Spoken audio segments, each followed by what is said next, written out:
ऋषि जी, आपकी ये नवीन औषधि तो कुछ भी कार्य नहीं कर पा रही है।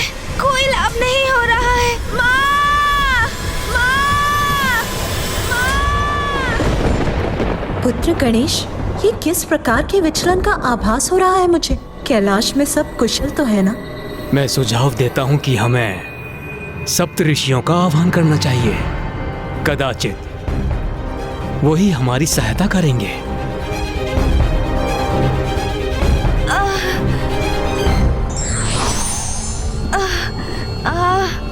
गणेश जी को शीतल करने हेतु हमें एक ढांचे का निर्माण करना होगा।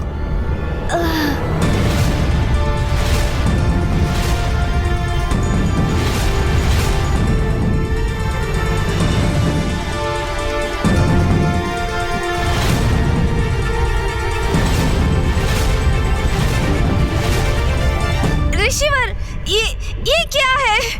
इससे भला क्या होगा?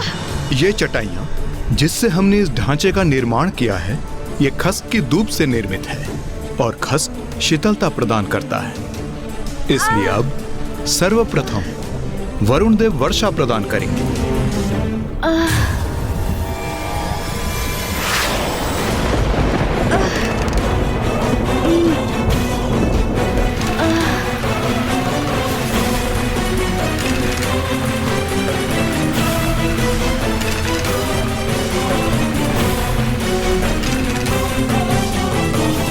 अब इस पर मैं शीतलता के स्रोत गुलाब जल का छिड़काव करूंगा।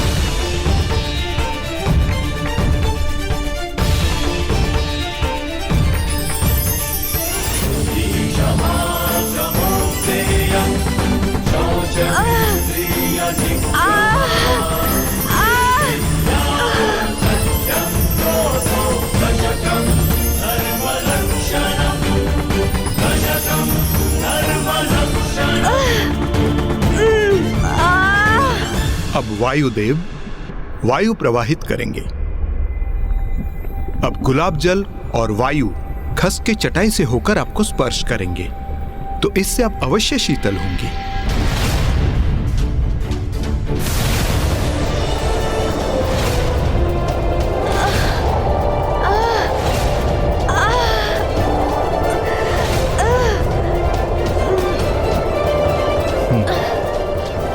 ये प्रक्रिया मुझे उचित लग रही है। इससे अनुज गणेश को अवश्य लाभ मिलेगा।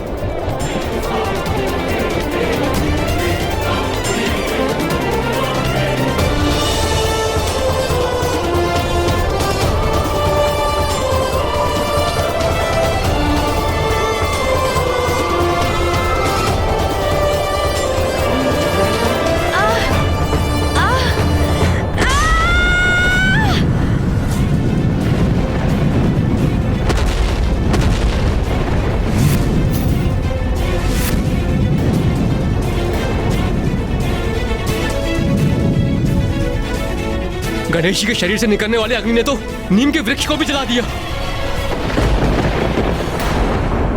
इस उपाय का कोई भी लाभ नहीं हुआ और ये ताप तो अब और भी असहनीय होता जा रहा है।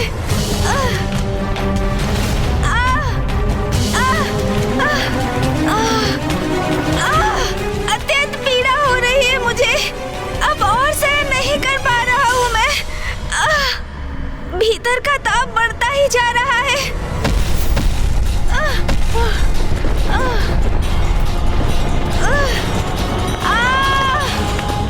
ये क्या? धन्वंतरी जी!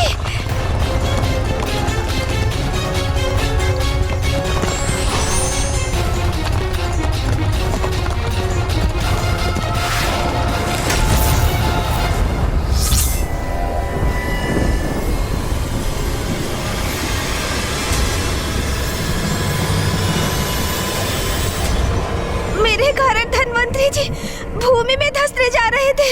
सभी इतने चिंतित हैं। मेरे तन के इस ताप से सृष्टि भी कुप्रभावित हो रही है। नहीं, अब किसी अन्य को नहीं, मुझे ही इसका कोई उपाय सोचना होगा। किंतु मैं करूं तो क्या करूं? मेरे उदर में इतना ताप उत्पन्न हो रहा है। मन तो कर रहा है कहीं जाकर किसी सरोवर में स्थित हो जाऊं।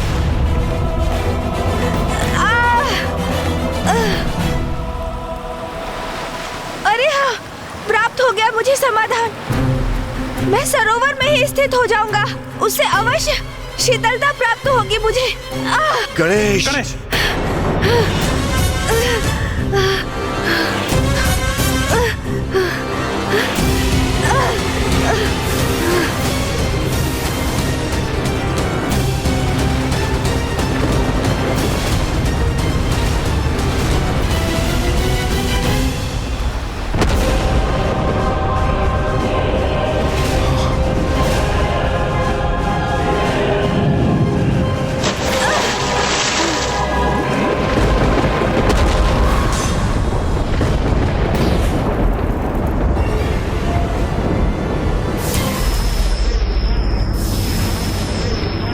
सरोवर के जल की शीतलता से तत्काल उपचार मिल रहा है मुझे। अब मुझे कुछ समय यहीं रहना चाहिए, फिर मैं अवश्य पूर्ण रूप से शीतल हो जाऊंगा।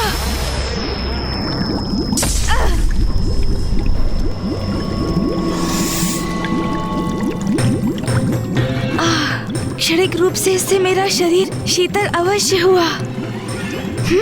ये क्या हो रहा है? मेरा ताप तो पुनः प्रभावी हो रहा है। गणेश को इस सरोवर में उतरे बहुत अधिक अवधि हो गई है। वो वहां कुशल तो होगा ना? कुशल ही होगा, कुशल क्यों नहीं होगा? मुझे पूर्ण विश्वास है वो अवश्य कुशल ही होगा।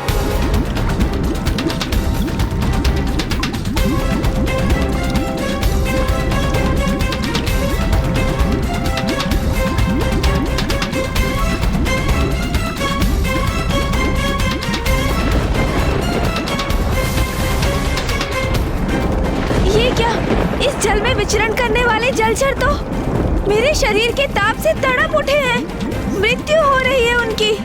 नहीं, मैं अपने कारण इन जलचरों के प्राण संकट में नहीं डाल सकता।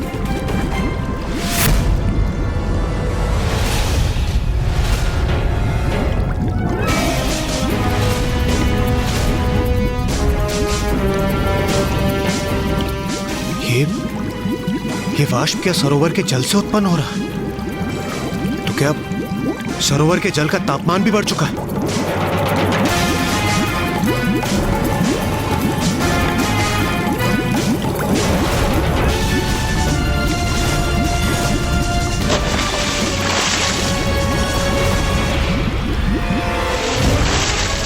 देवगण बचिए!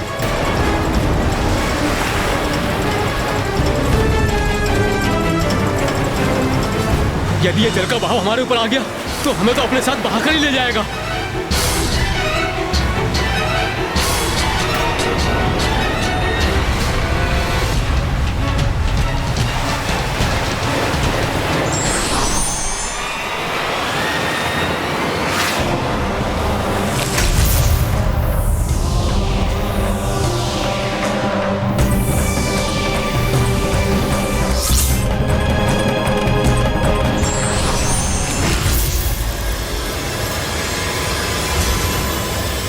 इस सरोवर में मैं और अधिक देर तक स्थित नहीं रह सकता।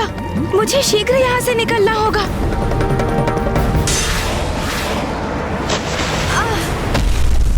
गणेश! भैया, पिताश्री, स्थिति अब नियंत्रण से बाहर जा रही है। सरोवर के शीतल जल से भी कोई लाभ नहीं मिला मुझे। मैं उमा को सूचित किए बिना ही कैलाश से चला आया। अब तक उन्हें मेरी अनुपस्थिति का अनुमान हो चुका होगा। पुत्र कार्तिक और पुत्र गणेश भी अभी तक नहीं लौटे। अवश्य चिंतित होंगी वो। अब मुझे उन्हें सूचित करना चाहिए। क्या सूचना देना चाहते हैं आप नाथ?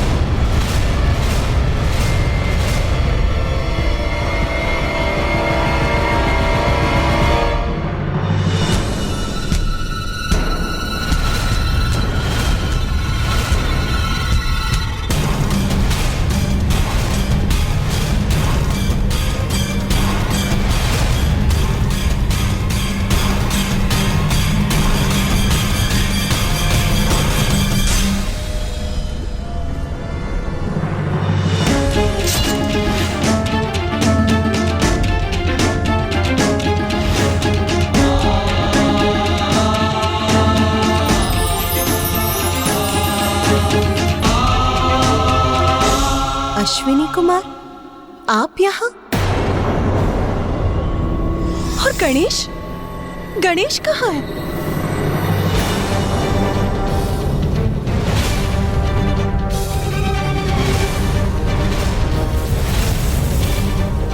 मुझे भय कहीं वही स्थिति पुनः न उत्पन्न हो जाए।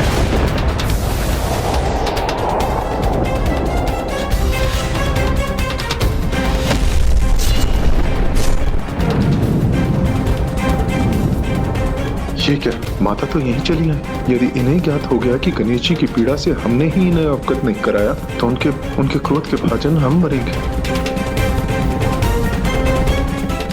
माँ वो स्वामी, बताइए मुझे क्या बताना चाहते थे आप? और मेरा पुत्र गणेश कहाँ है?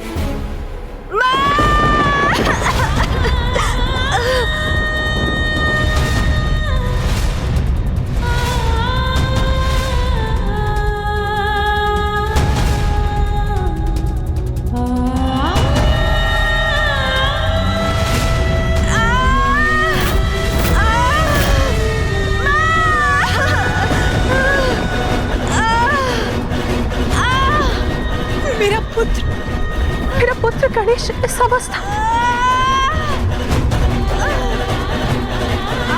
गणेश के तन से इतना ताप क्यों उत्पन्न हो रहा है? क्यों है वो इतने कष्ट में? माँ, आप मेरी चिंता मत कीजिए। मैं यहाँ सर्वथा सकुशल हूँ, किंतु पुत्र,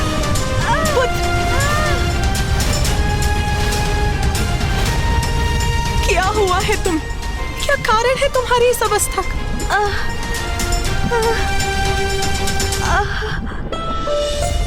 अच्छा पुत्र, कुछ मत कहो। सर्वप्रथम तुम ही स्थान ग्रहण करो। आओ पुत्र, बैठो।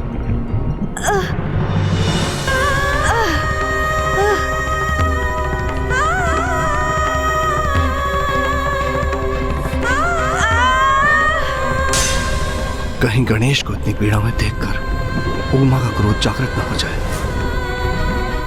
माँ, मैं सर्वथा कुशल हूँ, बस उधर में थोड़े ताप का अनुभव हो रहा है।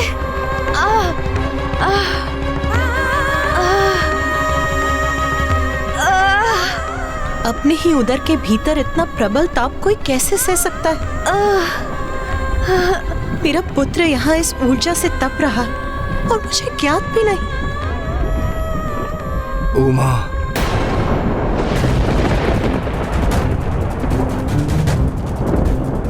समझ गई, सब समझ गई।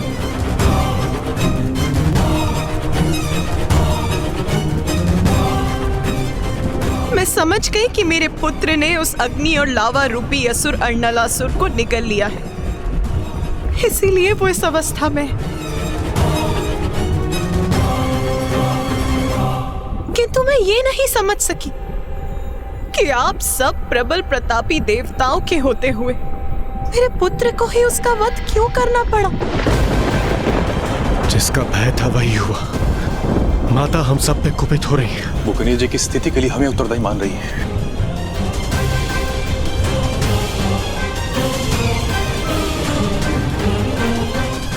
मैं ये समझने में असमर्थ हूँ कि समस्त संसार में सब असुरों को मिटाने का दायित्व मेरे पुत्र पर ही क्यों आता है? तो क्या ये स्थिर है कि जब भी संसार में कोई असुर अपना शीश उठाएगा तो उसे नष्ट करने के लिए मेरे पुत्र को ही कष्ट उठाना होगा?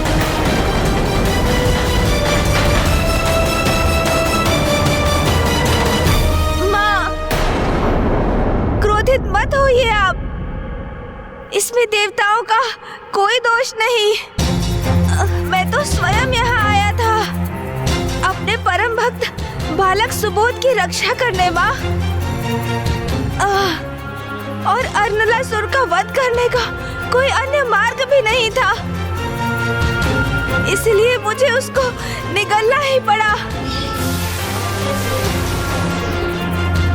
किंतु माँ, मेरा उधर थोड़ा अशांत है, अन्यथा मैं कुशल हूँ माँ, और कुछ समय में ये अशांति भी अवश्य दूर हो जाएगी। हाँ, मुझे स्पष्ट दिखाई दे रहा है पुत्र, तुम कितने कष्ट में हो। माता, गणेश जी को इस कष्ट से मुक्ति दिलाने के लिए हमने धन्वंतरी जी, अश्विनी कुमार और सप्त ऋषियों का आवाहन किया और इन्होंने सभी संभव प्रयास कर लिए, किंतु माता। हाँ माँ, गणेश के उदर की उष्णता को शांत करने के लिए हम हर संभव प्रयास कर रहे हैं, किंतु अब तक तो हम उन सब में निष्फल रहे हैं। और माँ, गणेश तो अपने उदर की उष्णता को शांत करने के लिए स्वयं सरोवर में तक कूद गया, किंतु अन्य उपायों के समान उसका भी कोई लाभ नहीं हुआ, है ना? गणेश की इस अवस्था को देखकर सभी यहाँ पहुँच गए। सबने भिन्न भिन्न उपाय भी कर लिए, किंतु किसी के भी मन में ये विचार नहीं आया कि आप सब मुझे उसकी माँ को सूचित कर दे। स्वामी, यदि आप मुझे सूचित कर देते तो गणेश की इस पीड़ा का अंत बहुत समय पूर्व ही हो जाता। ये क्या कह रही है माता पार्वती? गणेश जी की पीड़ा का अंत कैसे हो जाता? किंतु कैसे माँ? माँ हूं मैं उसकी, इसीलिए मुझे भली भांति ज्ञात है कि गणेश के उदर के ताप को शांत करने का क्या उपाय है। तो बताइए ना, शीघ्र बताइए ना माँ, कि क्या है वो उपाय जो अनुज गणेश को उसकी पीड़ा से मुक्ति दिला सकता है।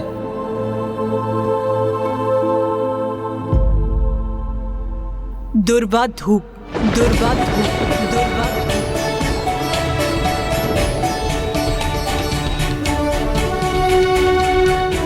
आप गणेश के श्री विग्रह को दुर्वा समर्पित कीजिए। माता सर्वथा उचित ही कह रही हैं। ऋषिवर, दुर्वा धूप की 21 गांठें ले आई। गणेश उसे ग्रहण करेगा तो उसका उदर अवश्य शांत हो जाएगा। हाँ माँ, और इस कार्य में हम सभी भी ऋषि कश्यप की सहायता करेंगे। उचित है पुत्र।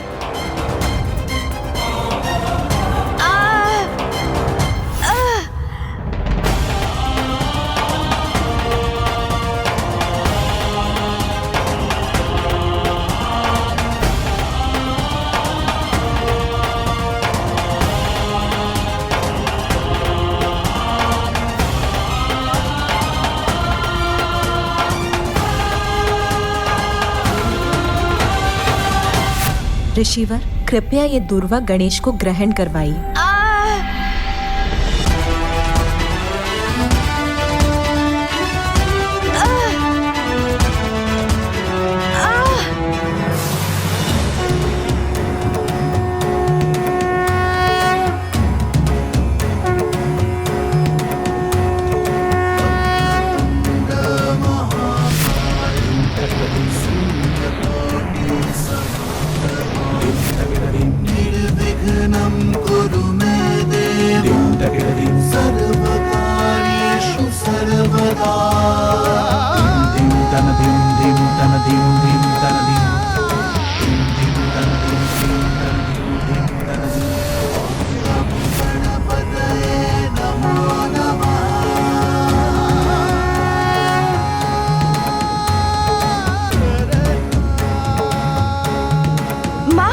मुझे मेरी अवस्था में सुधार का आभास हो रहा है,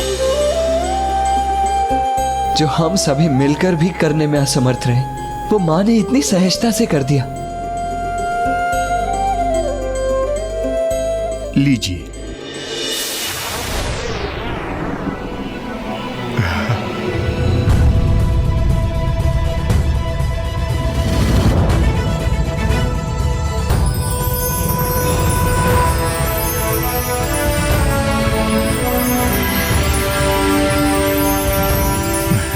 धन्य।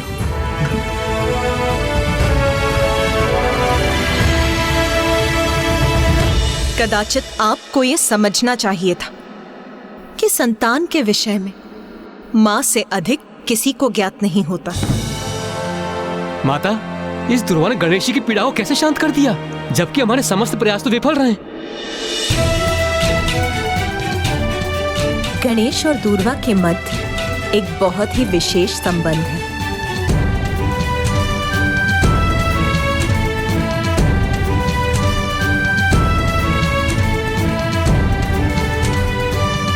कभी छोटी से छोटी वस्तु वो चमत्कार कर जाती है जो बड़ी से बड़ी वस्तु नहीं कर पाती। इसीलिए हमें किसी को तुच्छ नहीं समझना चाहिए। माँ, ये कैसी चमत्कारी धूप थी? अश्विनी कुमार, धनवंतरी जी और सप्तऋषियों की सभी विशेष औषधियाँ जहाँ विफल हुई, वहीं इस धूप ने मुझे पूर्ण रूप से कुशल कर दिया। ये कैसे संभव हुआ माँ? हाँ माँ, मुझे स्मरण है। श्री महागणपति जी ने हमें ये तो अवश्य बताया था कि धूप के उपयोग से गणेश शांत हो जाएगा, किंतु उन्होंने इसके पीछे का कारण उजागर नहीं किया था। ये कोई साधारण धूप नहीं है पुत्र, ये तो एक भक्त की ईश्वर के प्रति उसके प्रेम की शक्ति से परिपूर्ण है। भक्त के ईश्वर प्रेम की, उसकी भक्ति की शक्ति माँ? हाँ पुत्र, एक कन्या थी जिसका नाम था दूर्वा। दूर्वा, दूर्वा।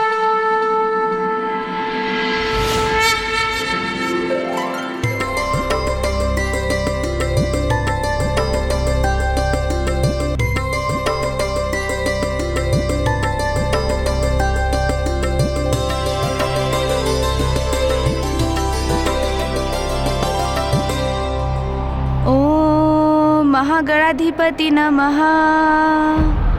ओम महागणाधिपति नमः। ये कैसा मंत्र उच्चारण है जिसका इतना प्रबल आकर्षण है? महागणाधिपति नमः। ये उस समय की बात है जब गणेश घोर तपस्या में लीन था। तब दूर्वा नाम की वो साधारण ब्राह्मण कन्या संयोग से वहां पहुंची और उसकी दृष्टि गणेश पर पड़ गई। ओम महागणाधिपति नमः। श्री गणेश जी। तब करते गणेश को देखकर उसका मन तो स्वयं ही गणेश की अटूट भक्ति में रम गया।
अपने विलक्षण कंठ से गणेश के प्रति इतनी सुंदर स्तुति को स्वर देने वाली कौन है ये भक्तिन?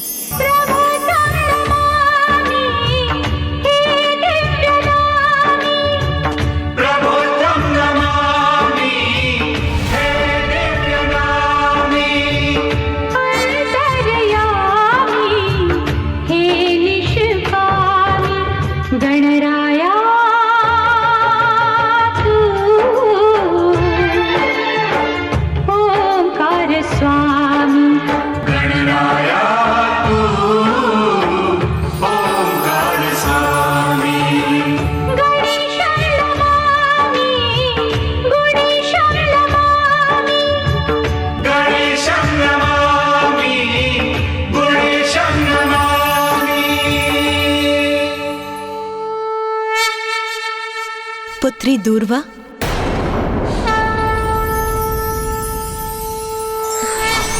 माता।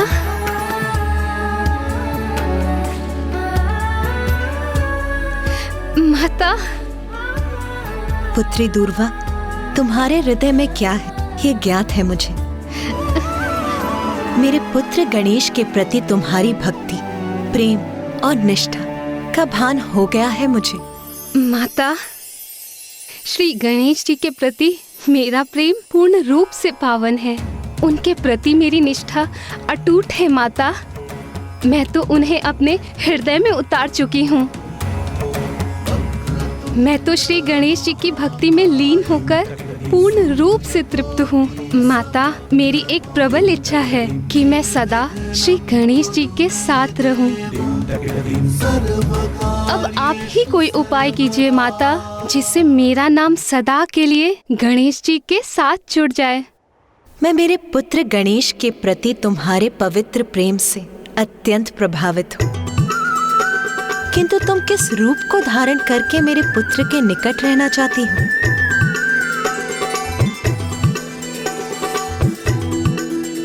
माता, श्री गणेश जी का हृदय तो इतना बड़ा है कि वो तो तुच्छ से तुच्छ वस्तु को भी स्वीकार कर उसे सम्मान देते हैं। इसीलिए माता, आप मुझे तुच्छ धूप का रूप प्रदान कर दीजिए। यदि मेरी भक्ति सच्ची है तो एक ना एक दिवस श्री गणेश जी की दृष्टि मेरे इस तुच्छ रूप पर भी अवश्य पड़ेगी और मेरा नाम सदा के लिए श्री गणेश जी से जुड़ जाएगा। तथास्तु, तथास्तु, तथास्तु।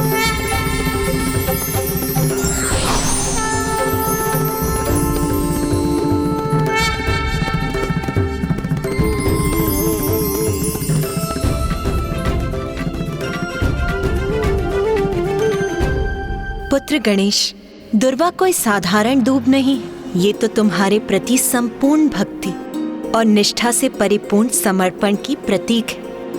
इसलिए वो तुम्हें शांत करने में सफल हुई। सत्य है माता, ये दुर्वा तो वास्तव में विलक्षण है। इसकी एक ही जड़ से कितनी अनेक शाखाओं का विस्तार होता है, जो इसका प्रतीक है कि एक ही परम ब्रह्म ईश्वर अनेकों स्वरूप धारण कर अपने भक्तों को सुख और शांति प्रदान करते हैं। और एक ही परम ब्रह्म के उत्पन्न ऊर्जा से ही संपूर्ण जीवन का विस्तार है। वही समस्त जीवों के जीवन का आधार है। सत्य है पुत्र, किंतु मात्र इतना ही नहीं, दुर्वा की तो एक और विशेषता है। दुर्वा को जड़ से उखाड़ देने पर अन्य वनस्पतियों के समान ये भी सूख जाती है, किंतु सूखी दुर्वा को यदि मिट्टी में रोप दिया जाए तो ये पुनः हरी भरी भी हो जाती है। तो माता, ये दुर्वा धूप तो बहुत गुणी है। परम ब्रह्म ईश्वर के समान ये भी अनश्वर है। इसलिए आज से ये दुर्वा धूप मेरे लिए अत्यंत प्रिय होगी और मैं प्रतिदिन दुर्वा का सेवन भी करूंगा माँ।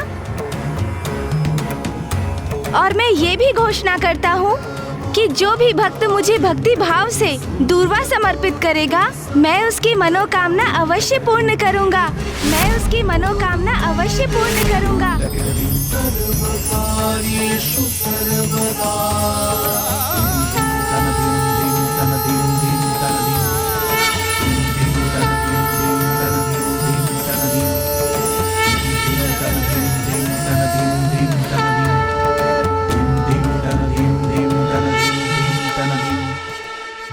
आप धन्य हैं गणेश जी। आपने दुष्ट ज्ञानरी के अत्याचार से अपने परम भक्त सुबोध की रक्षा की, हम सभी की, यहाँ तक कि संपूर्ण सृष्टि की रक्षा अर्नालासुर के ताप से की। और अब आपने अपनी भक्ति ने दुर्वा की भी मनोकामना पूर्ण कर दी। उसकी भक्ति और निष्ठा का सुफल प्रदान कर दिया आपने।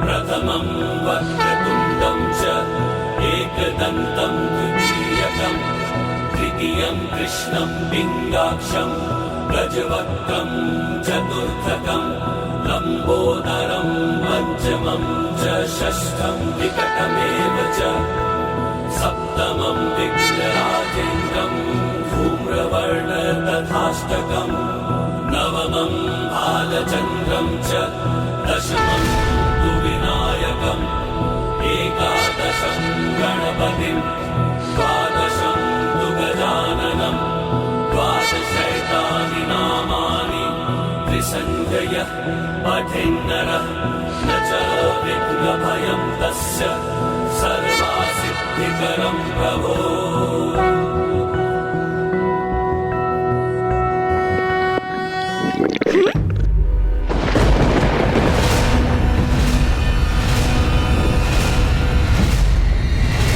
हरलासुर को निकलने के कारण कहीं पुनः कोई संकट तो उत्पन्न नहीं होने जा रहा।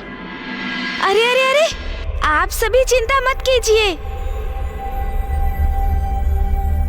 लावा तो मेरे उदर में पच चुका है।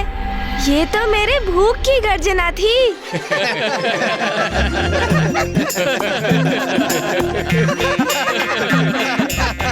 माँ, बहुत भूख लगी है और यहाँ का कार्य भी तो संपन्न हो चुका है।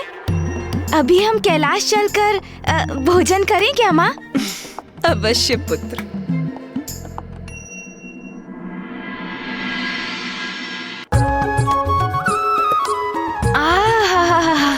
वाह माँ, आनंद आ गया। मेरा विजय भोज तो बहुत ही स्वादिष्ट था।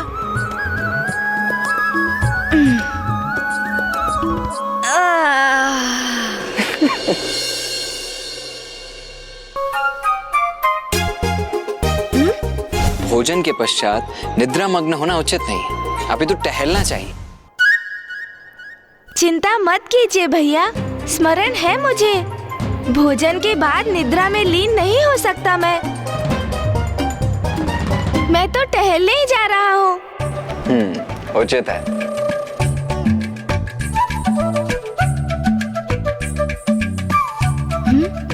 अरे, कुछ मोदक अभी भी शेष है। मैं ये ले लेता हूँ।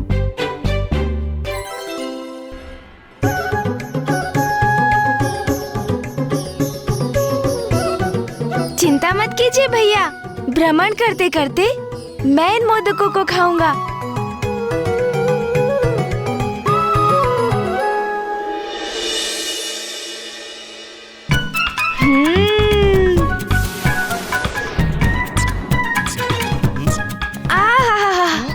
आनंद ही आ गया।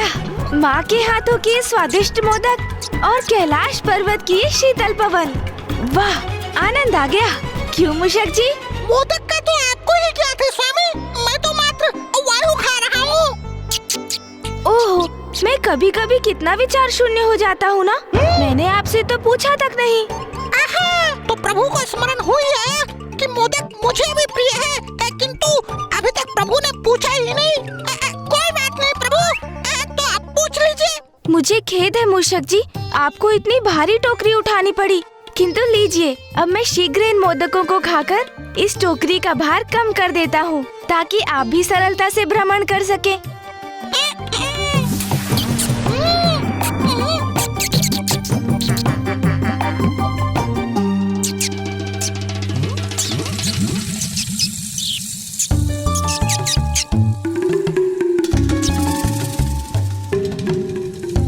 अरे मूषक जी, ये क्या?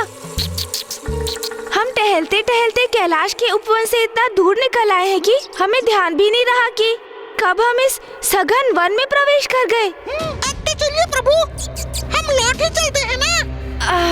अरे मूषक जी, लौटने की ऐसी भी क्या शीघ्रता है? वैसे भी अब और मोदक कहाँ शेष है, तो थोड़ा विश्राम कर ही लेते हैं। उस वृक्ष की छांव तो बहुत ही लुभावनी और सुखद प्रतीत हो रही है मूषक जी। वैसे भी तो इतना टहल चुका हूँ मैं। अब कैलाश तो मैं आप पर ही आरूढ़ होकर जाऊंगा। तो प्रभु, यदि ऐसा है तो थोड़ा विश्राम कर ही लेते हैं। हाँ हाँ, चलिए। भोजन के बाद विश्राम और भी आनंद देता है।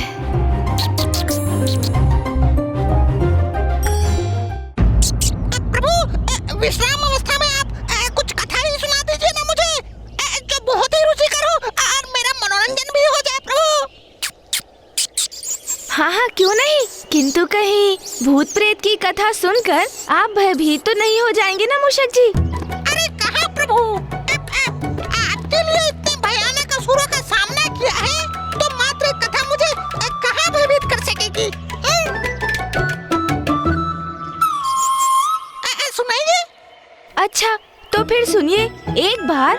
व्यक्ति अपने नगर से किसी अन्य नगर जा रहा था, किंतु मार्ग में इसी प्रकार का सघन वन था। ऐसा ही वन प्रभु? हाँ मूषक जी, हाँ ऐसा ही, पूर्ण रूप से ऐसा ही निर्जन वन, जहाँ दूर दूर तक कोई नहीं था,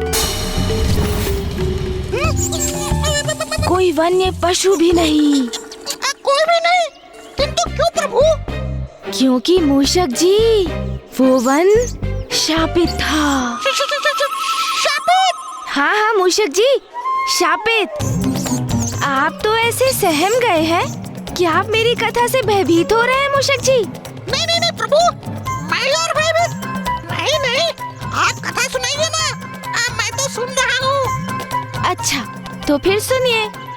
फिर मार्ग में उस व्यक्ति को अत्यधिक प्यास का अनुभव हुआ, किंतु निकट में जल का कोई स्रोत नहीं था, और अब वो इतना व्याकुल हो गया कि वो जल को इधर तो कभी उधर इधर उधर ढूंढने लगा।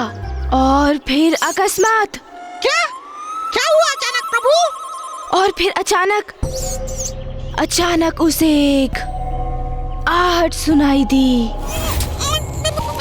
कैसी आहट प्रभु? जैसे सूखे पत्तों पर चर पर करते हुए किसी के पांव उसकी ओर बढ़े आ रहे हों, जैसे कोई निकट बढ़ता ही चला रहा हो। हाँ प्रभु, ध्वनि तो कुछ ऐसे ही उत्पन्न हो रही है, जैसे किसी के आने की आहट हो। किंतु जब उस व्यक्ति ने ध्वनि आने वाली उस दिशा की ओर मुड़कर देखा तो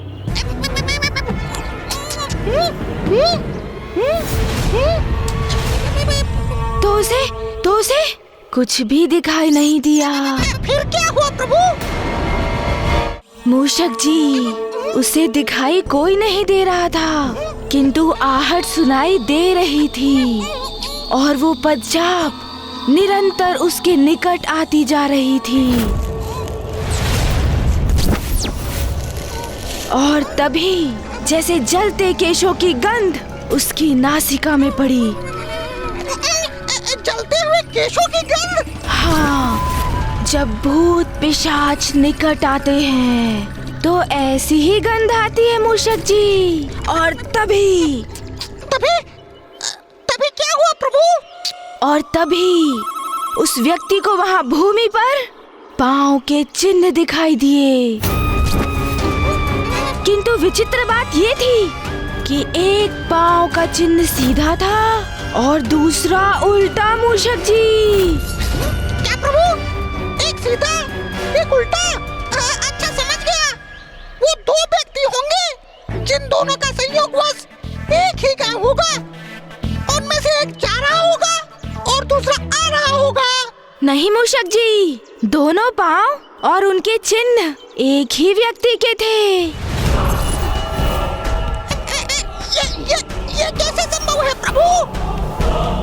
संभव है मूषक जी, अवश्य संभव है, क्योंकि भूत पिशाच का एक पांव सीधा होता है तो एक पांव उल्टा।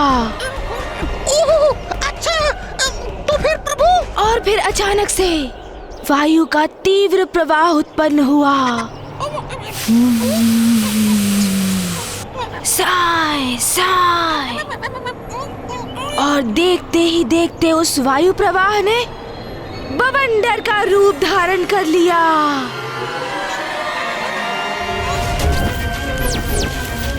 ठीक उसी प्रकार जैसे एक भूत पिशाच किसी पर आक्रमण करने वाले होते हैं, तो वो बवंडर का रूप धारण करते हैं। और तभी उस व्यक्ति को बवंडर से हंसी का स्वर सुनाई देता है।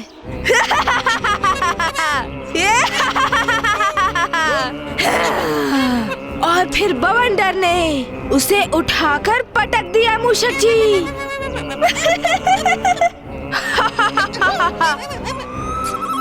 और पुनः हंसी का स्वर सुनाई देने लगा।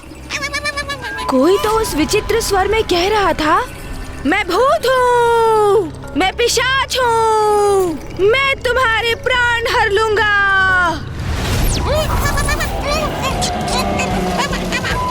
मुझे ऐसा क्यों प्रतीत हो रहा है जो प्रभु कह रहे हैं वो यहीं पे हो रहा है।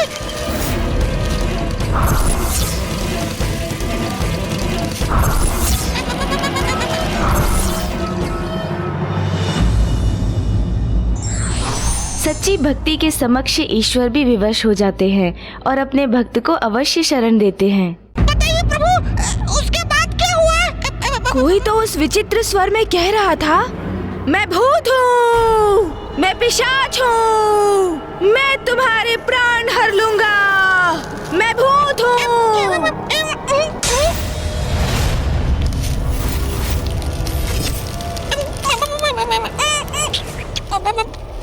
और फिर वो व्यक्ति यथाशीघ्र वहाँ से भागा। मूषक जी,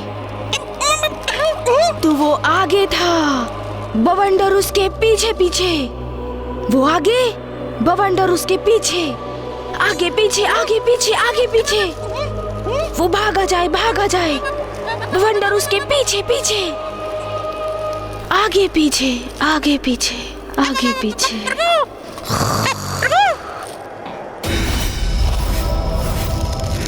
मुझे ऐसा क्यों प्रतीत हो रहा है जैसे कोई पूरी शक्ति उपस्थित है यहाँ। मुझे प्रभु को बताना होगा। ये क्या? प्रभु तो निद्रा में चले गए। अब मैं क्या करूँ?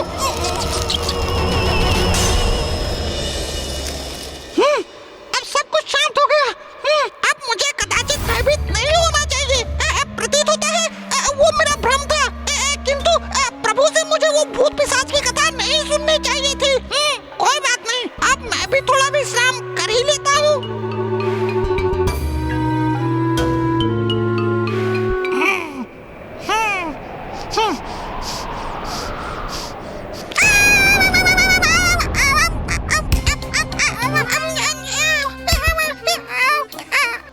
इसमें इतना भयभीत होने की क्या बात है भला?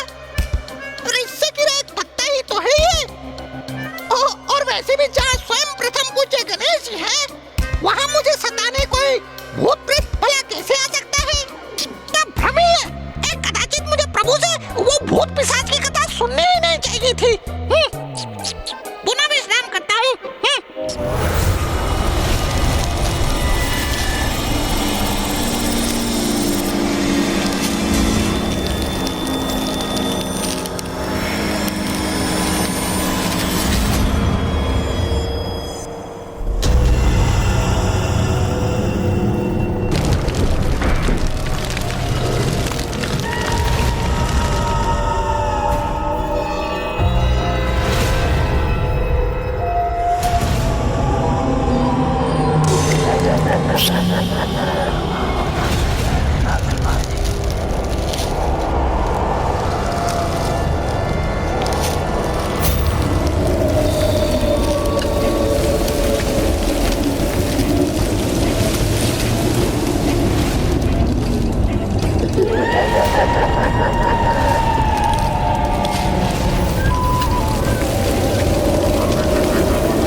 ये ध्वनि कैसी थी?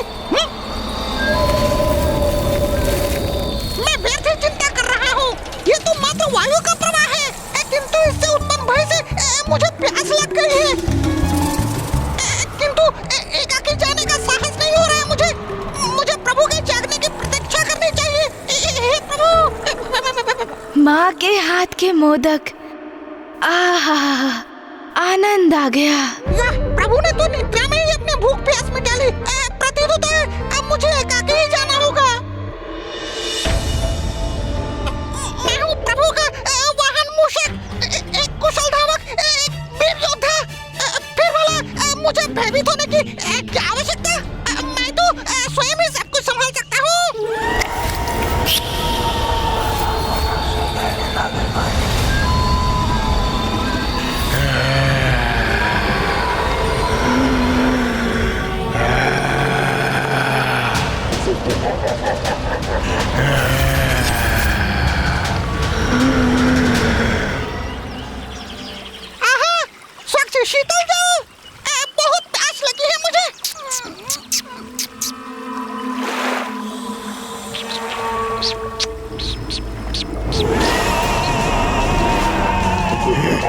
ये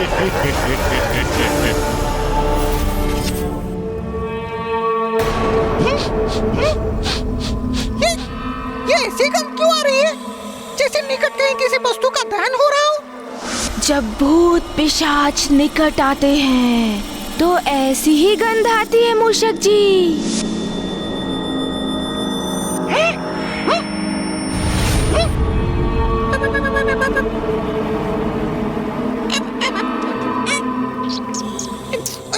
ये क्या हो गया है मुझे? मुझे अपनी इस कल्पनाशीलता को विश्राम देना चाहिए।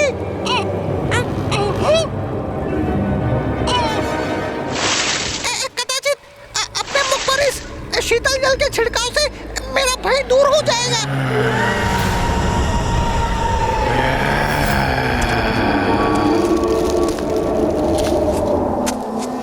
जैसे प्रभु की कथा में हुआ था वैसा ही यहाँ भी हो रहा है क्या?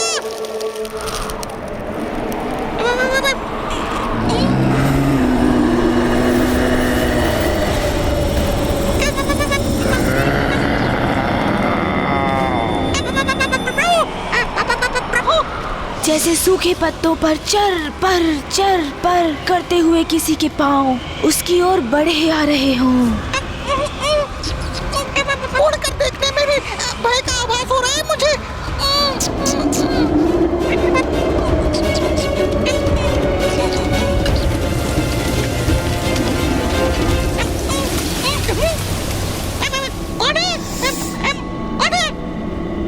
कोई नहीं, मुझे शीघ्र प्रभु के निकट पहुंच जाना चाहिए। वहीं सुरक्षित रहूंगा मैं।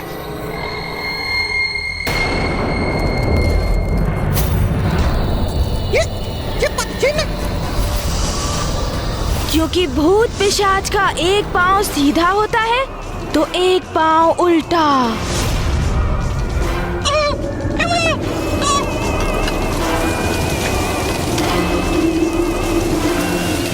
और फिर अचानक से वायु का तीव्र प्रवाह उत्पन्न हुआ।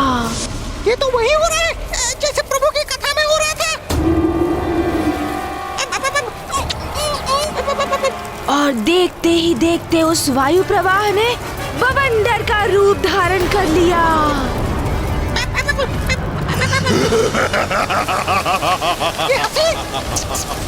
कैसी भयानक हंसी थी। हे प्रभु, मेरी रक्षा करना। किंतु प्रभु कैसे करेंगे रक्षा? वो तो निद्रा में लीन है। क्या करूं मैं? क्या होगा मेरा? क्या हो रहा है?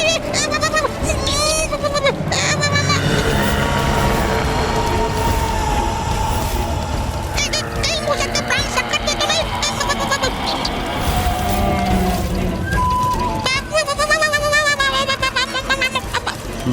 स्वामी, ये क्या कर दिया आपने?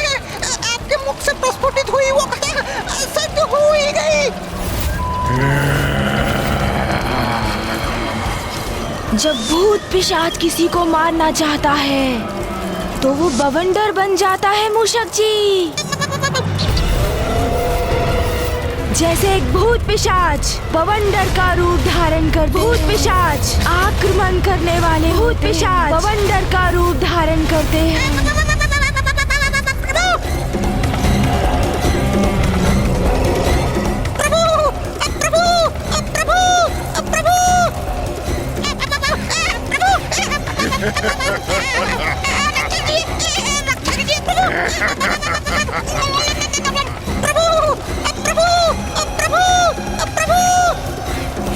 ये बवंडर तो मेरा पीछा ही कर रहा है, जैसे मेरा आंधी करना चाहता हूँ। कहाँ भागोगे तुम? मैं तुम्हें पकड़ ही लूंगा।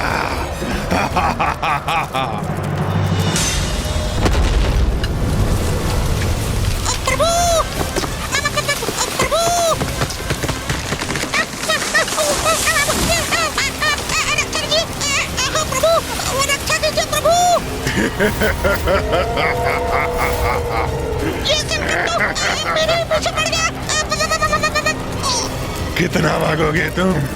मैं पकड़ ही लूंगा तुम्हें। आज तो मूषक गए प्राण से।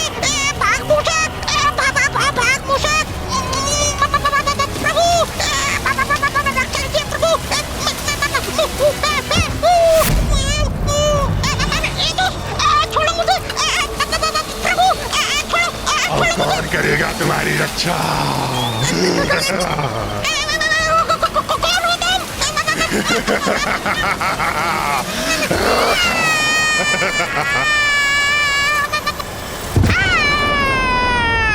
मूषक जी, थोड़ी देर और विश्राम करने दीजिए ना।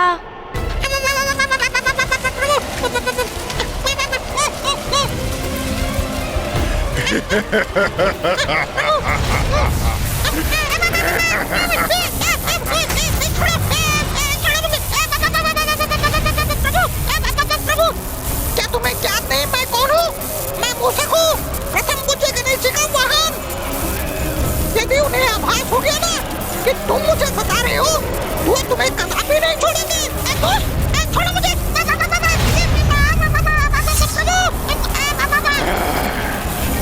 इतनी सरलता से कहीं नहीं जाने दूंगा तुम्हें। ज्ञात है मुझे कौन हो तुम, ये भी ज्ञात है कौन है तुम्हारा प्रभु, इसीलिए तो सता रहा हूँ तुम्हें। अरे इसे ज्ञात है, मैं प्रभु का वाहन हूँ, फिर भी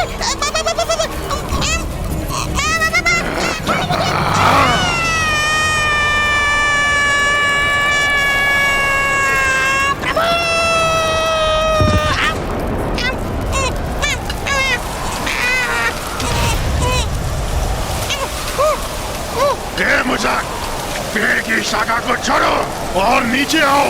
नहीं, नहीं आऊंगा, कदापि नहीं आऊंगा मैं। प्रभु, प्रभु।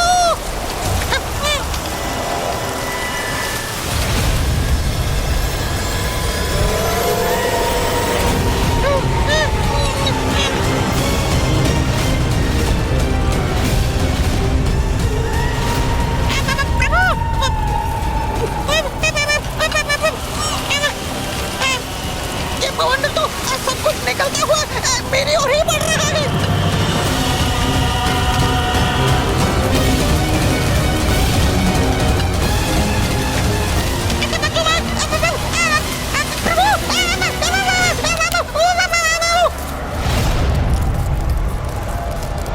मूषक जी, मूषक जी कहाँ चले गए? और मुझे ऐसा क्यों प्रतीत हुआ जैसे मूषक जी मुझे पुकार रहे हैं?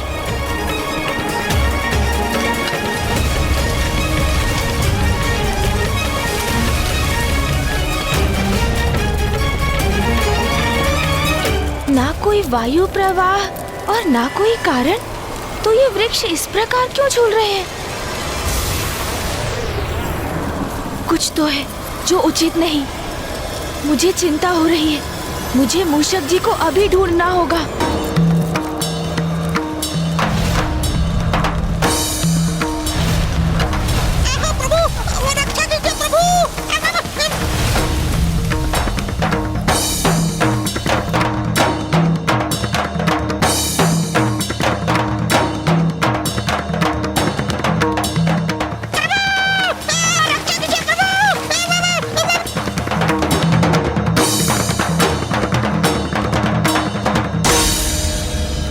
विनाश, जैसे कि प्रकृति तो तहस नहस ही हो गई है। ऐसा क्यों प्रतीत हो रहा है जैसे कि यहाँ पर कोई भीषण बवंडर उत्पन्न होकर सर्वनाश कर गया है। मुझे मूषक जी को ढूंढना होगा।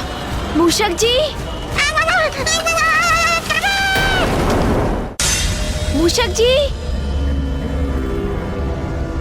मूषक जी, कहाँ हैं आप?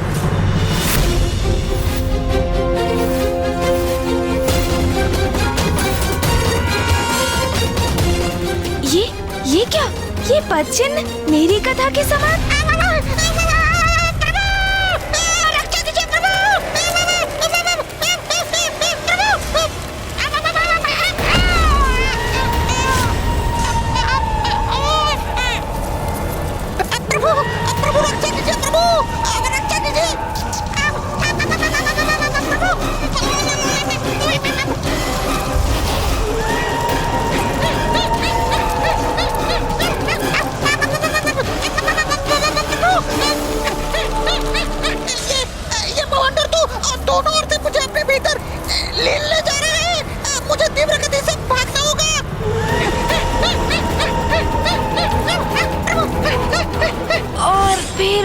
व्यक्ति यथाशीघ्र वहाँ से भागा मूषक जी। तो वो आगे था, बवंडर उसके पीछे पीछे। वो आगे, बवंडर उसके पीछे। प्रभु, आप कहाँ हैं प्रभु? इस बवंडर से कैसे अपनी रक्षा करूँ अब मैं? रुको, कहाँ भाग रहे हो तुम? भागो मूषक!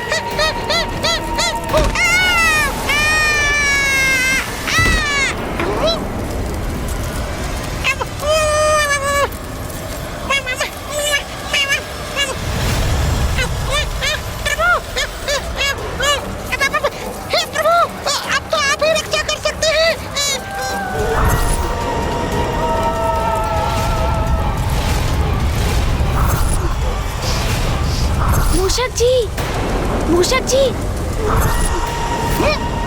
बाबू!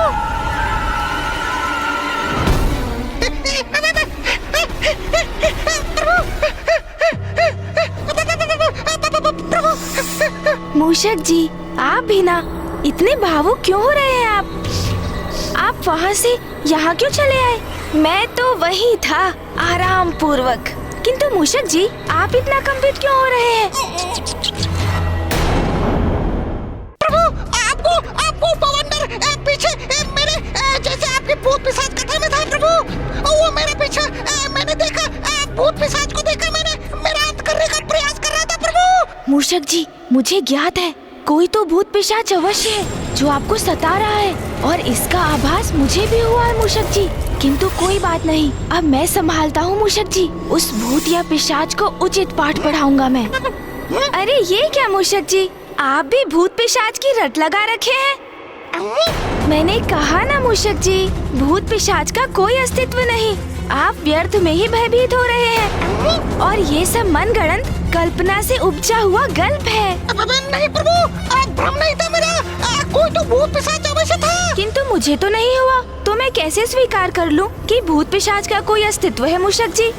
मैंने उस विशाल बवंडर के भीतर उसकी छवि भी देखी थी प्रभु, मेरा विश्वास कीजिए। पिशाच मनगढ़ंत है, कल्पना से उपजे कल्प है। अच्छा, मैं अब तुम्हें आभास करवा देता हूँ कि भूत पिशाच क्या कर सकते हैं।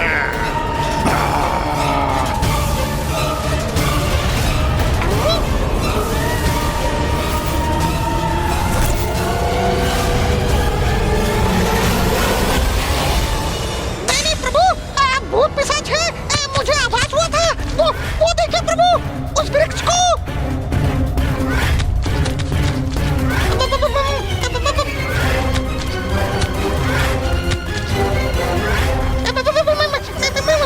क्या हो रहा है? देखा प्रभु, ये सब उस भूत पिशाच का ही किया जा रहा है। अब प्रमाणित हो गया ना भूत पिशाचों का अस्तित्व। अरे मूषक जी, ये तो मात्र किसी का छलावा है। मुझे विश्वास नहीं कि ये किसी भूत पिशाच का कृत्य है। मूषक जी, यदि वास्तव में कोई भूत पिशाच होता तो चूल्हे से निकले कोयले यहाँ हमारे समक्ष गिरा कर दिखाता। अच्छा।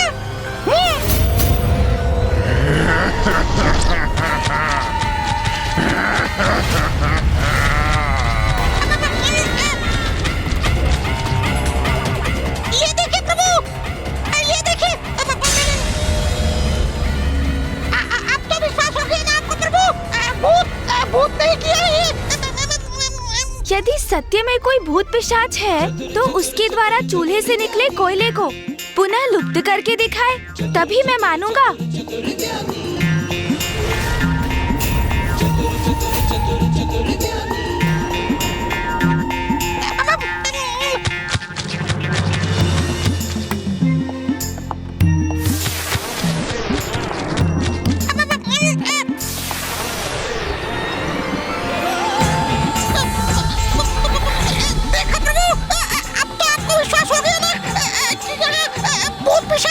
मेरी युक्ति कार्य कर रही है। अब मैं इसी युक्ति से उस भूत अथवा पिशाच को मेरे समक्ष आने पर विवश कर दूंगा।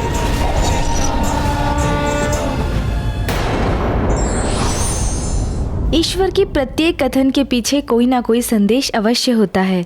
आवश्यकता है उसे समझने की। प्रभु, इतना कुछ देखने के पश्चात अब तो आपको विश्वास हो गया ना प्रभु कि यहाँ कोई भूत पिशाच है? अभी भी संदेह है मूषक जी, ये किसी भूत पिशाच का कृत्य नहीं है। मूषक जी, जैसे चूल्हे से निकले कोयले पूर्व में अकस्मात आए थे, वैसे ही लुप्त भी हो गए। और जहाँ तक पत्तों से वृक्ष के जुड़ाव की बात है, ये भी किसी का छलावा ही है। नहीं नहीं, मुझे ये विश्वास नहीं कि ये किसी भूत पिशाच की शक्ति ने किया है।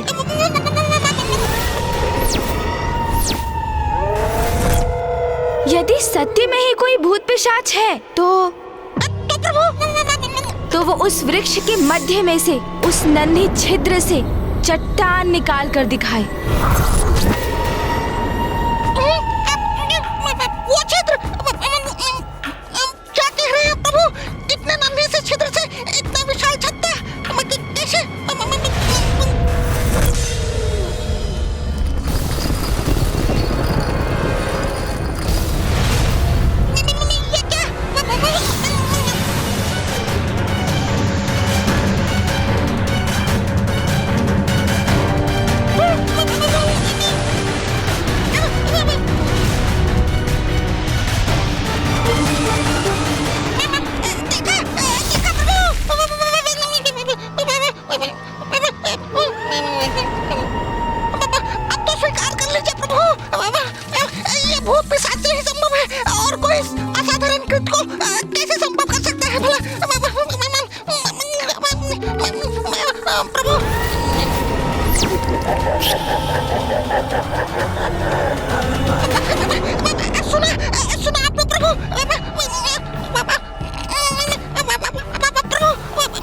अब समय आ गया है उस पिशाच को बंदी बनाकर उसकी सत्यता जानने का।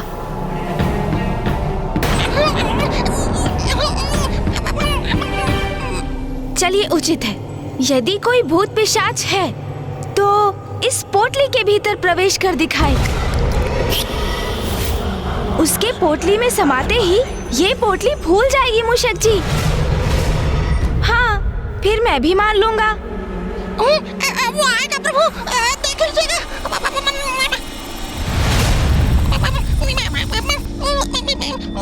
देखा मूषक जी, यहाँ कोई भूत पिशाच नहीं है। मैंने कहा था ना, ये मात्र भ्रम है। अभी प्रमाणित कर देता हूँ।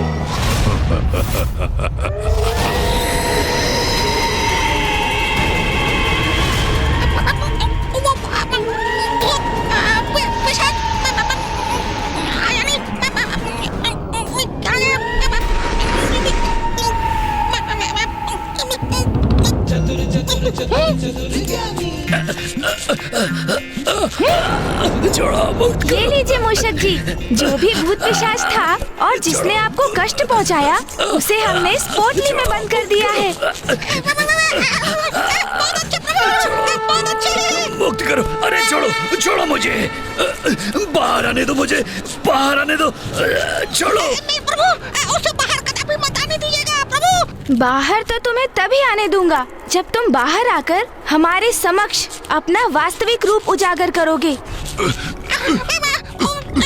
उचित है, मैं तुम्हें दिखाऊंगा अपना वास्तविक रूप। छोड़ो, उसे मुक्त मत कीजिएगा। हम किसी भूत पिशाच का कथन कैसे स्वीकार कर लें प्रभु? भूत नहीं, पिशाच हूँ मैं, और पिशाच अपना वचन अवश्य निभाते हैं। मुझे मुक्त करो। ये जो भी है सर्वथा उचित कह रहा है मूषक जी, क्योंकि भूत पिशाच अपना वचन अवश्य निभाते हैं। इसलिए मैं इसे मुक्त करता हूँ। अब सब आपके ऊपर है प्रभु।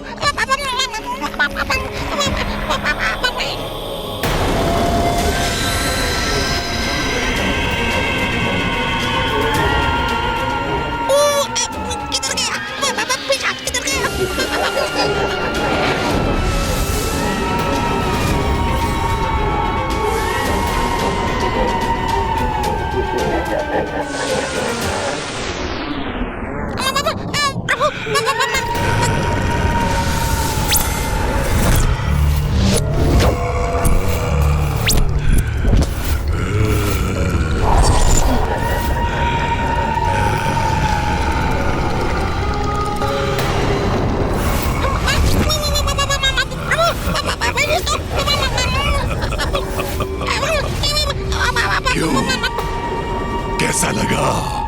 दिखाइए वास्तविक स्वरूप।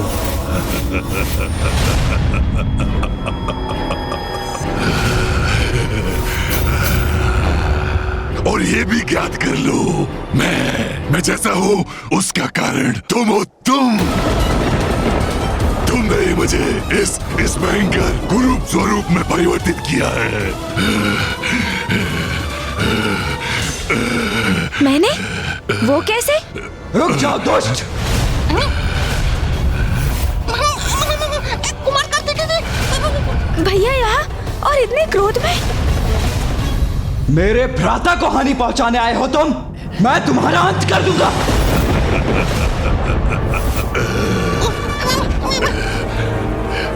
ये क्या कर रहे हैं भैया? ये पिशाच अपनी अवस्था के लिए पूर्व में ही मुझे उत्तरदायी मान रहा है और अब भैया इस पर आक्रमण करने जा रहे हैं।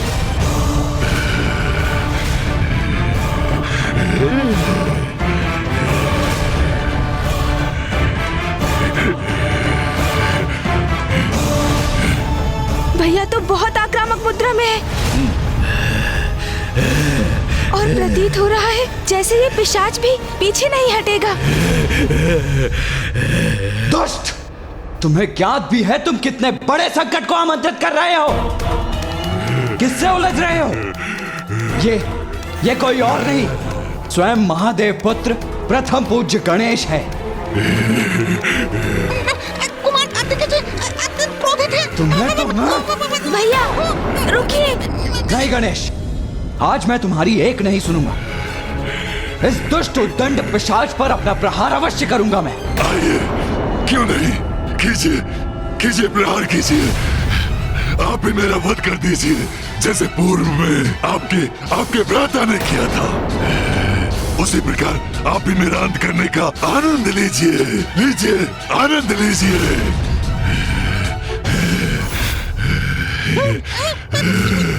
गणेश के हाथों इसका अंत हुआ था? मैंने इसका वध किया? कौन है ये? मैं वैसे ही भयभीत हो रहा था। ये पिशाच युद्ध नहीं करना चाहता। ये तो बस क्षुब्ध है प्रभु से, किंतु फिर ये चाहता क्या है? क्यों? क्या हुआ? चुप क्यों हो गए? अपने दंड का वार करो ना, करो। यही शेष रह गया था, ये भी पूरा कर लीजिए आप। मुझे भली भांति ज्ञात है गणेश जी कौन है और कितने सम्मानीय हैं। मुझे पुनः उनके समक्ष आने के लिए बहुत साहस जुटाना पड़ा।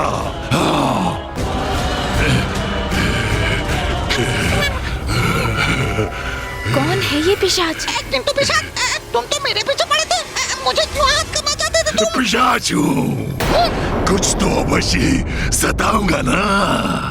और वैसे भी मैं ये सब कुछ गणेश जी का ध्यान अपनी ओर आकर्षित करने के लिए कर रहा था। वैसे तो ये भी सत्य है, तुम अत्यंत स्वादिष्ट प्रतीत होते हो। इस पिशाच का कोई विश्वास नहीं, कब मेरा आहार करने पुनः मेरे पीछे पड़ जाए। मैं तो प्रभु के पीछे ही सुरक्षित हूँ। अच्छा, अब रुको।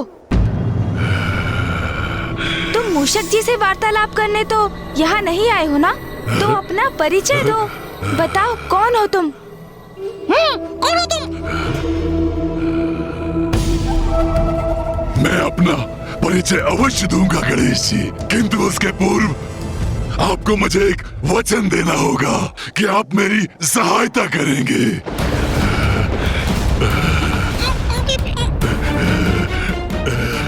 गणेश, हमें सचेत रहना चाहिए।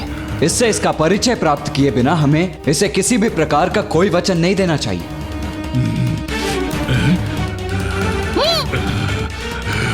भैया, मुझसे सहायता प्राप्त करना यदि इसके लिए आवश्यक नहीं होता तो ये इस प्रकार यहाँ आकर मुझसे सहायता की गुहार नहीं लगाता भैया। और फिर ये जो भी है यहाँ मेरे शरणार्थी के रूप में आया है, और जो हमारी शरण में आकर हमसे सहायता मांगते हैं उनका सहायक बनना तो हमारा धर्म और कर्तव्य है ना भैया। उचित कहा आपने, उचित कहा। सर्वथा उचित कहते हैं प्रथम पूज्य गणेश जी। आपने मुझे वचन दिया है, आप मेरी सहायता करेंगे और मेरी सहायता करना आपका धर्म है, आपका कर्तव्य है। इसीलिए तो मैं आपसे आपका वचन मांग रहा हूँ कि आप मेरी सहायता करेंगे, आप मुझे निराश नहीं करेंगे।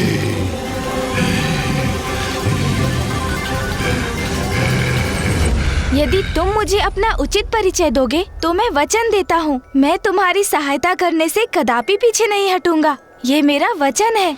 उचित है फिर। आप मुझे मेरे इस रूप में पहचानने में असमर्थ हैं। मैं ज्ञानी हूँ, ज्ञानी, ज्ञानी, ज्ञानी। ज्ञानारी? आपने मेरा वध किया था।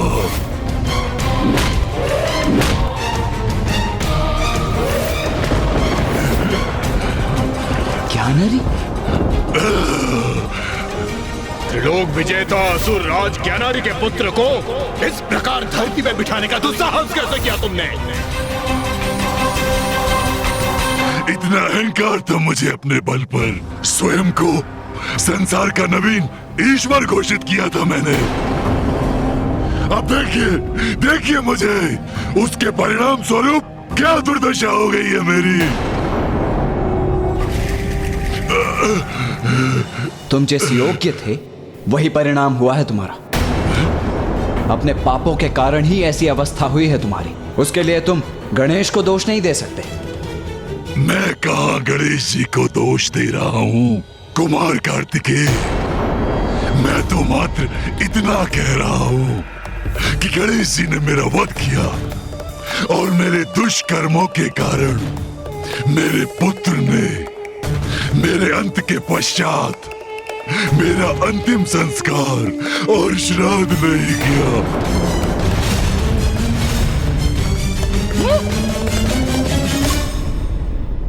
इसलिए मेरी आत्मा। अरे कहाँ चला गया ये ज्ञानारी? ये दुष्ट अचानक अदृश्य क्यों हो गए? कदाचित हमें सावधान रहना चाहिए।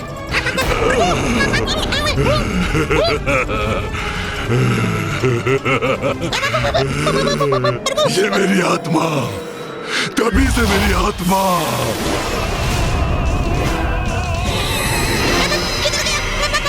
और इसी प्रकार भटकते भटकते मैं पिशाच बन गया हूँ।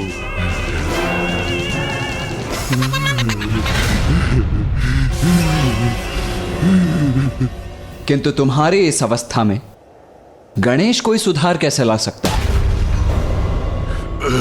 मेरा वध? मेरा वध? वो प्रथम पूज्य है, वो अवश्य कुछ कर सकते हैं।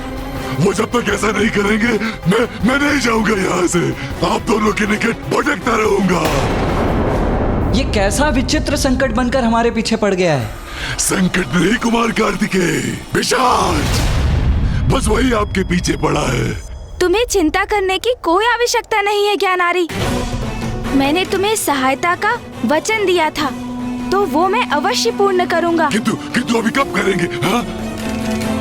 सर्वप्रथम मुझे ये तो ज्ञात करने दो कि मैं तुम्हारी सहायता कैसे कर सकता हूँ। और ये अब कब याद करेंगे? अभी ना, अभी ना। भैया, क्या ये ज्ञानारी सत्य कह रहा है? क्या अंतिम संस्कार एवं श्राद्ध के बिना मृत आत्मा को पिशाच योनि प्राप्त होती है? हाँ गणेश, किंतु ऐसा मात्र उन आत्माओं के साथ होता है जिन्होंने अपने जीवन काल में अनेकों पाप कर्म किए हों। जो व्यक्ति अपना संपूर्ण जीवन ईश्वर की निंदा में व्यतीत करता है। मूर्ख बालक, मैं अभी तुम्हारे इस विश्वास को खंडित कर देता हूँ। स्वयं से दुर्बल जीवों पर अत्याचार करता है। अपने कर्म एवं अपने धर्म का उचित पालन नहीं करता।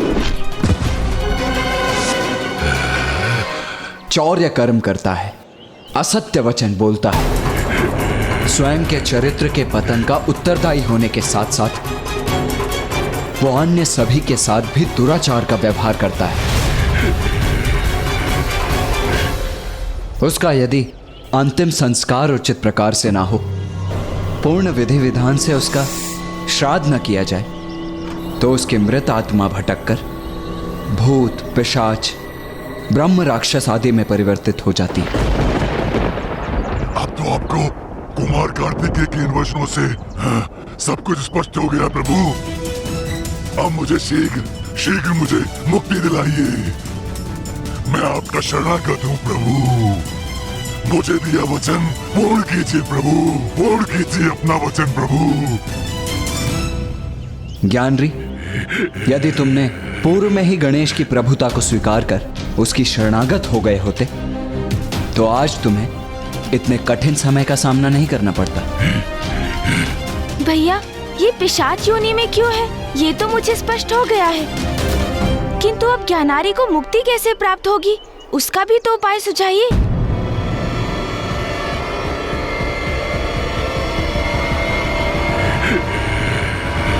काशी,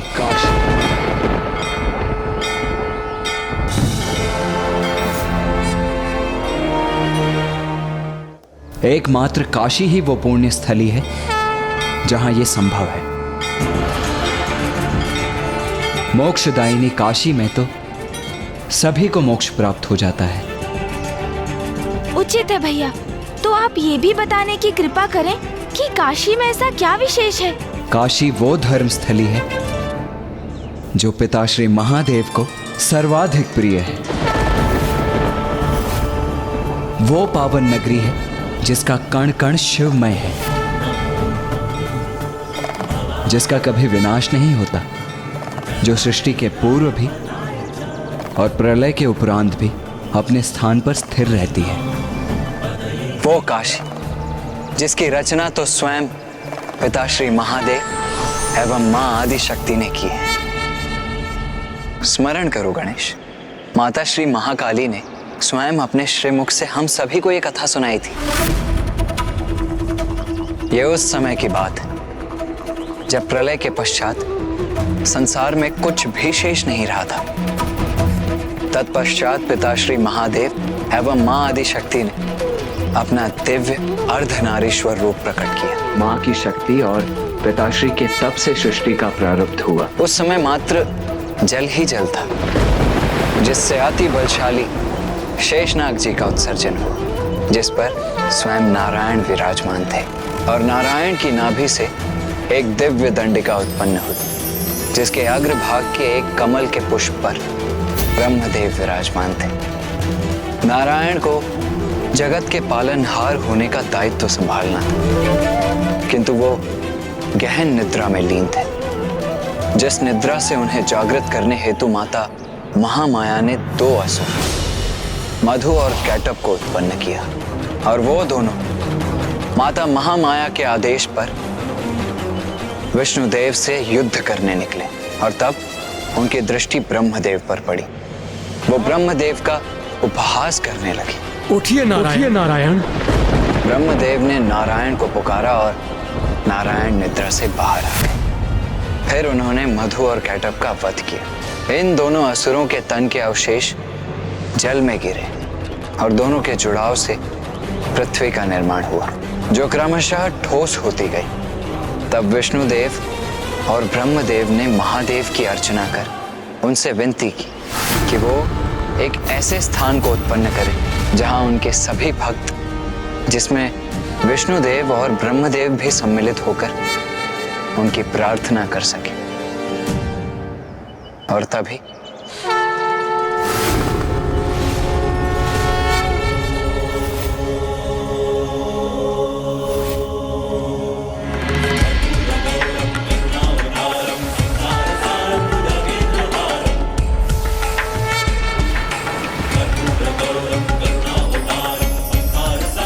और इस प्रकार महादेव ने काशी को उत्पन्न किया, जो महादेव के संपूर्ण तेजों का सारभूत है, अर्थात स्वयं महादेव का ही स्वरूप है। तो भैया, क्या काशी जाकर इस पिशाच की मुक्ति संभव हो जाएगी? हाँ गणेश,